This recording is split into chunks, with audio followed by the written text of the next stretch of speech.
Hey guys, welcome to my channel. Let's talk about Govinda, Shakti Kapoor and Chunky Pandey. तो आपने अभी recently Kapil Sharma show देखा होगा जिसमें तीनों सेलिब्रिटीज आए थे और उसमें तीनों बहुत ही शेमलेसली एक्स्ट्रा मैरिटल अफेयर के बारे में बात कर रहे थे। इनफैक्ट इन लोगों को थोड़ा भी डर नहीं था कि इन लोगों की वाइफ भी शो को देख रही होंगी एंड यू वॉन्ट बिलीव कि इन तीनों के एक्स्ट्रा मैरिटल अफेयर रह चुके हैं। So let's expose. So first we will talk about Govinda. जैसे कि हम सबको पता है कि गोविंदा एक टाइम पर सुपरस्टार रह चुके हैं। उनकी काफी सारी मूवीज हमने देखी हुई है एंड जैसे मूवीज में उनकी दो वाइफ होती थी वैसे ही उनका हाल रियल लाइफ में भी था। रियल लाइफ में उनकी वाइफ थी सुनीता और गर्लफ्रेंड थी नीलम। तो ये उस टाइम की बात है जब गोविंदा अपने करियर की स्टार्टिंग में थे। उन्होंने एक दो मूवी साइन की हुई थी। तो एक बार जब वो शूटिंग में थे तो उनके भाई कीर्ति उनसे मिलने आए। तो उस टाइम पर गोविंदा को रोमांटिक शॉट्स देने में डिफिकल्टीज हो रही थी। तो एज अ बिग ब्रदर कीर्ति ने गोविंदा को एडवाइस दी गर्लफ्रेंड बनाने के लिए। कीर्ति ने इसलिए बोला था कि अगर गोविंदा गर्लफ्रेंड बना लेंगे तो उन्हें रोमांटिक सीन्स करने में कोई इशू नहीं होगा। एंड उस टाइम पर गोविंदा सुनीता को जानते थे एंड उन्होंने सुनीता को गर्लफ्रेंड बना लिया। बट गोविंदा ने इसे अपनी लाइफ की सबसे बड़ी मिस्टेक बताया। बट गलती तो हो गई एंड गोविंदा ने सुनीता से एंगेजमेंट भी कर ली थी। बट फिर उनकी लाइफ में आई नीलम एंड बिकॉज गोविंदा उस टाइम पर न्यू कमर थे और अगर गोविंदा किसी को एंगेजमेंट के बारे में बताते तो उनके करियर में इशू आ सकता था। इसलिए उन्होंने अपनी एंगेजमेंट सबसे छिपा कर रखी, इवन नीलम से भी। और गोविंदा नीलम से मिलने के बाद नीलम से ऑब्सेस्ड हो चुके थे एंड गोविंदा ने यह भी कहा था कि नीलम से मिलने के बाद वो अपना बैलेंस खो चुके थे। गोविंदा सेड कि अगर कोई भी इंसान नीलम से मिलता तो वो भी अपना बैलेंस खो देता। वो नीलम से शादी करना चाहते थे क्योंकि उन्हें लगता था कि नीलम इतना रिच होने के बाद भी इतनी सिंपल लाइफ जीती है। एंड गोविंदा पूरे टाइम अपनी फैमिली, फ्रेंड्स, इवन अपनी फियांसे से नीलम की बात करते थे। एंड इवन गोविंदा सुनीता से कहते थे कि तुम्हें नीलम जैसा बनना चाहिए। एंड ये सब चीजें सुनकर सुनीता इरिटेट हो जाती थी। सुनीता का कहना था कि जैसी मैं हूं मैं वैसी ही रहूंगी। गोविंदा ने मुझे ऐसे ही पसंद किया है तो अब मैं क्यों खुद को चेंज करूं। एंड इट्स ट्रू, आपको किसी पर्सन के लिए खुद को चेंज करने की जरूरत नहीं है। आप जैसे हो वैसे ही परफेक्ट हो। बट इसका मतलब ये भी नहीं है कि अगर कोई पर्सन आपकी बुरी हैबिट को चेंज करने के लिए बोल रहा है तो आप इट्स माय चॉइस कहकर छोड़ दो। तो back to the topic, Govinda हमेशा नीलम से रिलेटेड टॉपिक पर ही बात किया करते थे। एक बार सुनीता उनसे इतनी इरिटेट हो गई थी कि सुनीता ने गोविंदा से नीलम के बारे में कुछ बोल दिया एंड इस वजह से गोविंदा इतनी ज्यादा गुस्सा हो गए थे कि उन्होंने सुनीता के साथ अपनी एंगेजमेंट तोड़ दी। And after some time Sunita ने गोविंदा से पैचअप कर लिया एंड गोविंदा ने नीलम के बारे में एक इंटरव्यू में बोला था कि अगर सुनीता उनकी लाइफ में वापस नहीं आती तो वो नीलम से शादी कर लेते। But unfortunately Sunita and Govinda की सीक्रेटली शादी हो गई। बट वो अभी भी नीलम के साथ रिलेशनशिप में थे। And the sad part is अभी भी नीलम को गोविंदा एंड सुनीता की मैरिज के बारे में पता नहीं था। नीलम को 1 साल बाद गोविंदा की मैरिज के बारे में पता चला था एंड गोविंदा इसीलिए भी नीलम से अपनी मैरिज छिपा रहे थे क्योंकि वो दोनों ऑन स्क्रीन ऑडियंस को काफी अच्छे लगते थे। एंड उस टाइम गोविंदा की मूवीज भी इतनी अच्छी नहीं चल रही थी। So it means Govinda cheater तो थे ही, इवन सेल्फिश भी थे। एंड गोविंदा जेलस भी होते थे जब अदर एक्टर्स नीलम के साथ काम करते थे।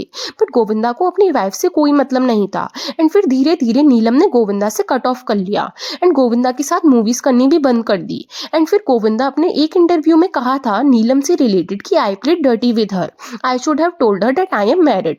अगर उन्होंने सुनीता से शादी का प्रॉमिस नहीं किया होता तो वो नीलम से ही शादी कर लेते। गोविंदा सेड कि वो डेस्टिनी में बिलीव करते हैं और वो जूही एंड दिव्या को भी लाइक करते हैं एंड हो सकता है कि वो इन फ्यूचर किसी एक्ट्रेस के साथ इन्वॉल्व हो जाए एंड अगेन शादी कर ले क्योंकि उनकी कुंडली में 2 शादियां लिख रही हैं। तो सुनीता को इसके लिए प्रिपेयर रहना होगा। तो ये थी गोविंदा के अफेयर की स्टोरी। इनफैक्ट आपको बहुत सारे आर्टिकल्स मिलेंगे जिनमें ये बताया गया है कि गोविंदा रानी मुखर्जी के साथ भी सीक्रेटली रिलेशनशिप में थे और गोविंदा ने ये सब खुद एक्सेप्ट किया है। और ये सारी स्टोरी जो मैंने आपको नरेट की है ना, ये सारी स्टोरीज गोविंदा ने ही स्टारडस्ट मैगजीन को इंटरव्यू में बताया था।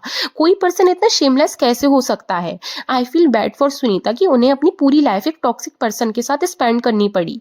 आपने काफी सारे इंटरव्यूज सुनीता के देखे होंगे जहां पर पीपल फाइंड्स हर रूड, पर इससे हम गोविंदा की चीटिंग को जस्टिफाई नहीं कर सकते क्योंकि जया बच्चन भी हमें अपने स्टार्टिंग करियर में काफी स्वीट एंड इनोसेंट लगती थी। बट अमिताभ एंड रेखा के एक्स्ट्रा मैरिटल अफेयर के बाद उनका बिहेवियर भी रूड हो गया एंड आप जैसे एनवायरनमेंट में रहते हो उसका आपके ऊपर इफेक्ट पड़ता ही है। और गोविंदा काफी रूड एंड एरोगेंट भी है। उन्होंने ओपनली अपने फैन को एक बार थप्पड़ भी मार दिया था। प्लस उनके डाउनफॉल का सबसे बड़ा रीजन है उनका ईगो। अब यहाँ हमने गोविंदा की बात तो कर ली, now we will talking about Shakti Kapoor.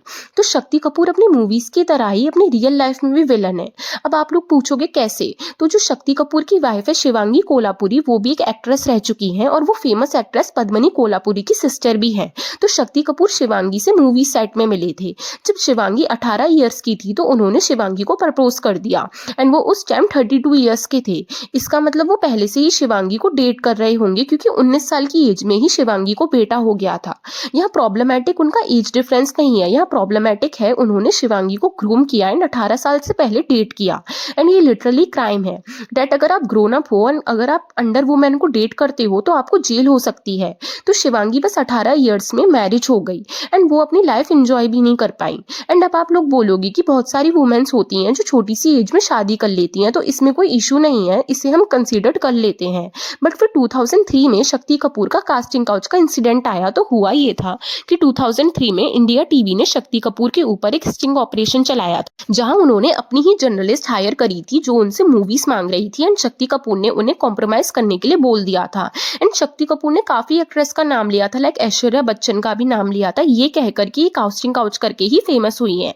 And जब वो मीडिया में एक्सपोज हो गए तो उन्होंने शेमलेसली कहा कि मैं भी इंसान हूँ और मेरी भी नीयत खराब हो जाती है। और ये इंसिडेंट इंडस्ट्री भूल भी गई एंड अभी भी शक्ति कपूर को मूवीज मिल रही हैं। और मैं सरप्राइज हूँ कि इतना बड़ा क्राइम का प्रूफ होने के बाद भी पुलिस ने शक्ति कपूर को अरेस्ट नहीं किया। Now let's talk about Chunky Pandey. अब चंकी पांडे ने अपनी मैरिज के बाद एक्स्ट्रा मैरिटल अफेयर तो नहीं किए, बट वो मैरिज से पहले प्ले बॉय थे। एंड ये उनकी वाइफ भावना ने ही कहा था कि एक गर्लफ्रेंड उनके घर से जाती थी तो दूसरी की एंट्री होती थी। एंड चंकी पांडे गैम्बलिंग भी करते थे। एंड अभी रिसेंटली कॉफी विद करण का एक एपिसोड आया था जिसमें गौरी खान एंड भावना पांडे आई थी, जिसमें करण जौहर ने बोला था कि Chunky Pandey might be having a affair.